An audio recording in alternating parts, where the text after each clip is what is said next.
condition do something. So this is just the general structure to an if statement. The part that says condition would be a Boolean, so true or false, and do something can be replaced with whatever you want to happen after the condition is true. So before we put some working code, let's just fill in the structure with our specific example with English, not code yet. So if time is later than 10 p.m. would represent what the condition would be, and go to bed would be if the condition is true. So you want to make this into valid code now. So let's first just make a variable that represents time. So t equals t equals 10, and we're going to say that t represents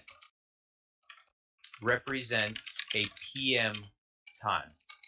So this is basically saying if we have t equals 1, that's 1 p.m. If t is 2, 2 p.m.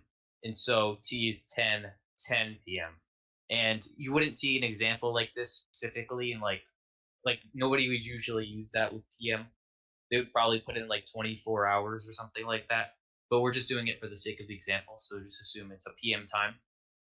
And we won't be actually setting any real time to this. How a programmer wants to set the time is their decision how they get it. But this is just a simple example.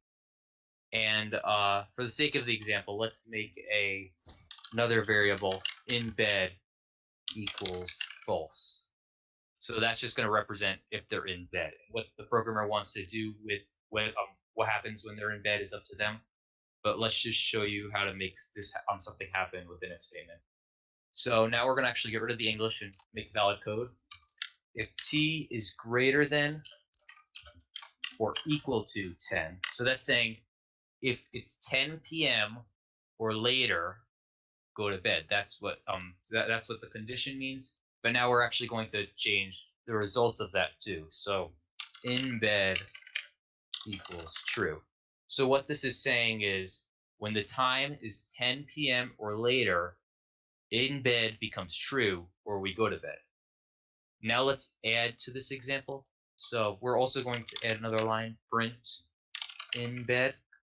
And if we print this, we're going to get true. Now we obviously didn't add that much, but I'm just adding this to make a point. Notice how we were able to have multiple things happen after we tested the condition, multiple lines. Now you might be wondering, how do we know if something below an if statement is part of the if statement? And some people were wondering about this for for loops too. The same thing applies. The answer is tabbing. Now both of these things are within the tabbing, so they both run as part of the if statement.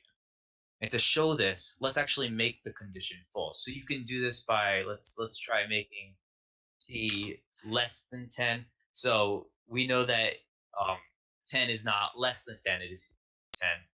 So this would make it false, but just so everybody can follow along here, let me just make it so if false. So this will not run because it's not false, because it's not true. So if we run this, both of these shouldn't run, right? And when we click run, that's exactly what happens. So now we're going to make it so that print does run. And what we're going to do for that is the tabbing. So look, the tabbing is now in line with the if statement and not the in bed part. So we print false. It actually prints this time. And all we did was change the tabbing. And this is because what happens due to an if statement follows the tabbing, and the print is no longer tabbed inwards. So pretty much for anything you want to happen due to the if statement, tab inward or where this variable is, and for everything you want out of it, don't tab like this print statement.